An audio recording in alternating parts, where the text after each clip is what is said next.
안녕하세요. 저는 SRI원 소아청소년과 전문의 송원재입니다. 안녕하세요. 저는 웰봄 정신건강의학과 안나영입니다. 안녕하세요. 나를 위한 산부인과 이청아입니다.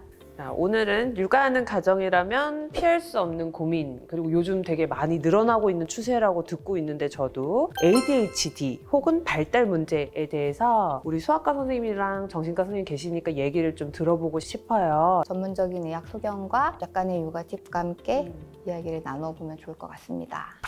요즘은 워낙 ADHD라는 진단명이 많은 사람들에게도 알려져 있고 어떤 건지 대강은 다들 알고 계시고 심지어 학교 선생님이 먼저 치료를 좀 해보는 게 어때요? 이런 얘기들을 학부모한테 전달을 하기도 한다고 해요. 그래서 ADHD가 뭔지 발달에 대한 문제는 뭔지 좀 대강 얘기해 주실 수 있을까요?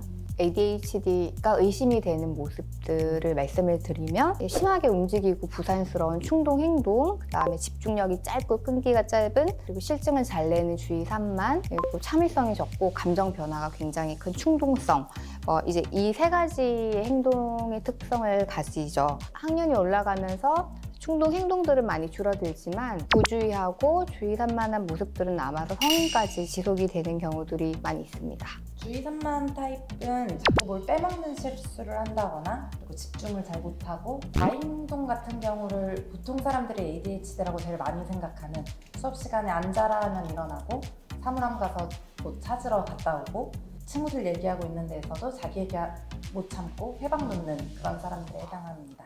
이게 요즘 들어 진단을 많이들 하게 돼서 늘어나는 건지 아니면 실제로 정말 뭔가 뭐 아이들 핸드폰, 게임 이런 것 때문에 늘어나는 건지 뭐 연관이 있나요? 소아청소년과 입장에서는 2돌 미만의 전자미디어 노출을 최대한 하지 않게 하고 나중에도 2시간 이하를 꼭 보게 하세요 하는 가장 큰 이유 중에 하나가 요새 아이들은 유튜브를 보다 보니까 보다가 재미없으면 넘기고 네. 이런 행동들 자체가 충동 조절에 있어서 별로 좋지 않다고 보고 있고 폭력적인 것들을 볼 때도 이제 충동 조절의 면에서 영향을 준다고 보고 있기는 합니다. 미디어 노출이 그 충동이나 자기 조절 능력을 떨어뜨리게 되기 때문에 이제 어린 아이들이 성장하는 시기에는 그 미디어 노출을 뭐 2시간 이내, 뭐 1시간 내외로 조절을 해서 이게 자기 조절을 할 수 있는 걸 이제 부모들이 도와주어야 하죠. 네. 쉽지 않아요. 쉽지 않아요. 나도 안 보여주고 싶지만 결국 도움을 받게 되긴 하더라고요. 조금 더 의학적으로 우리가 많이 알게 되잖아요. 정보들도 많이 접하게 되고 그래서 더 진단을 많이 받게 되는 추세인 것 같고 사실은 이제 요즘 치료받으러 병원에 오면은 그 부모들이 ADHD처럼 의심되는 경우들이 굉장히 많아요. 그러니까 저희 때도 사실은 치료를 받지는 않았지만 얼마든지 ADHD였던 그런 사람들이 많았겠죠. 네. 사실 ADHD는요, 생물학적인 요인이 조금 더 결정적인 영향을 준다고 많이 연구가 되어 있고 부모가 ADHD인 경우는 그 자녀들이 한 57% 정도는 ADHD로 진단을 받을 가능성이 있다고 알려져 있습니다. 네. 그리고 약물 치료를 하면은 아이들이 대부분 한 70~80% 정도는 효과를 봐요. 그래서 치료 효과가 굉장히 좋고 생물학적인 영향이 큰 만큼 약에도 반응이 좋은 거죠. 그래서 1차 치료는 무조건 약물 치료라고 말씀을 드리고 메틸페니데이트나 아토목세틴, 클로니딘 뭐 이런 약들이 쓰여지는데 치료 기준이 딱 명확하게 정해져 있지는 않지만 2년 단위로 보통 아이들의 모습 보고 검사로 재평가하고 치료를 계속할지 중단할지 그걸 결정을 합니다. 많이 물어보시는 질문 중에 하나가 어떻게 얘를 진단하는지 아이의 행동을 많이 본 주양육자 그리고 뭐 선생님 그리고 뭐 심리평가사나 의사가 이제 판단하는 걸로 해서 설문지를 매기게 되고 그 점수에 따라서 이제 어느 정도 ADHD인지를 이제 진단하게 되고 그거에 따라서 이제 약물을 시작할지 말지를 결정해 줍니다. 그런데 이제 ADHD 아이들은 사실 엄마한테도 많이 혼나고 친구들도 얘 왜 자꾸 딴 얘기해? 아니면 재미없어. 같이 놀면 재미없어. 이렇게도 하고 사랑받는 느낌을 좀 많이 못 받게 되는 경우가 많다고 하고 그게 또 오히려 악영향으로 돼서 더 아이를 집중하지 못하게 하고 끼어들게 하고 싶고 이렇게 되는 문제를 일으킬 수가 있어서 부모님이 아이의 상태에 대해서 좀 명확히 알고 있고 질환의 특성을 알고 있어야 아이가 그런 행동을 할 때 혼내고 뭐 이러는 것이 아니라 같이 좀 이해해주고 받아주고 같이 나아가는 게 되게 중요하다고 보고 있습니다. 그래도 뭐 예전보다는 정보들이 좀 많아졌고 육아서나 뭐 그런 의학 지식들이 많이들 알고 계시기 때문에 어머님들이 전보다는 조금 더 거부감 없이 소아정신과에 많이 오시는 것 같아요. 그래서 그런 이제 검사나 이런 것들도 거의 정형화가 되어 있어서 검사하면은 아이 지휘력에 문제가 있는지 없는지도 명확하게 평가를 할 수 있기 때문에 너무 고민하지 않고 도움을 받으셨으면 좋겠습니다. 네. 사실 저 ADHD 거의 네? 100%는 남자. 지금은 괜찮아졌어. 고등학생 때까지 그랬어요.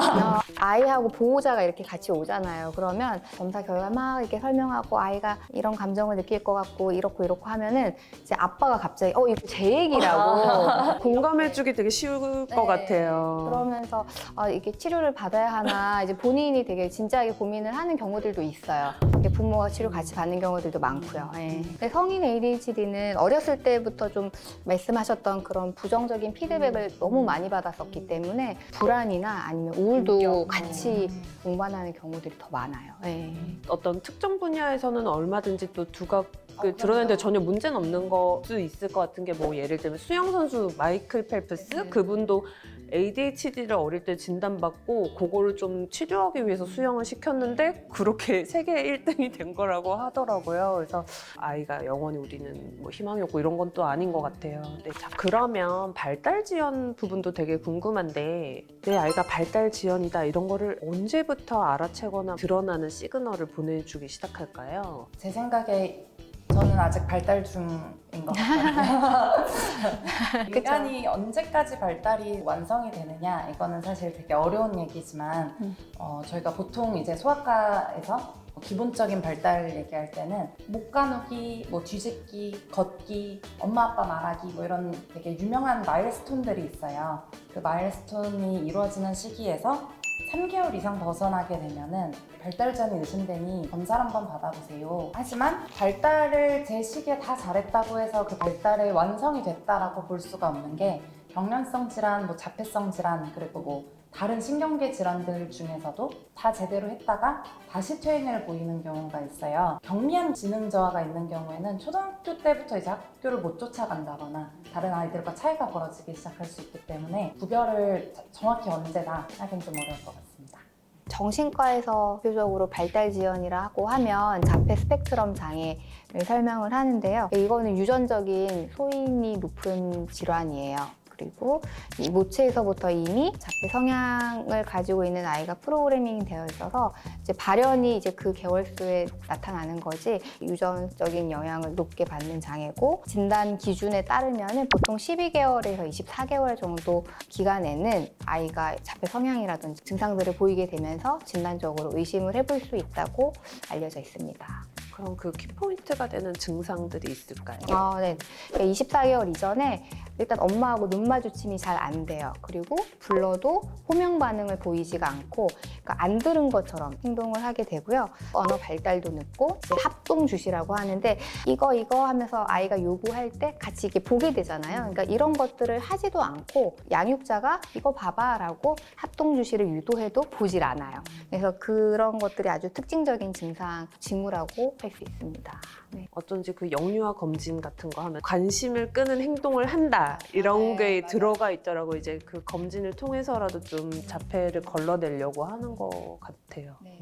자폐 스펙트럼이라고 했듯이 그 스펙트럼이 굉장히 넓기 때문에 이제 고기능 자폐 같은 경우에는 이제 증상들이 좀 늦게 나타나거나 아니면 경미하게 나타나거나 이러기도 해서 얘가 자폐가 맞나 아니면 긴가민가 하면서 이 시기를 넘어가기도 해요. 이제 증상이 정말 심한 자폐인 경우에는 딱 봐도 얘는 자폐입니다라고 할 수 있지만 지능이 높은 자폐 아이들은 뭐 초등학교 가서나 좀 그 이후에 진단을 받게 되는 경우들도 있어요.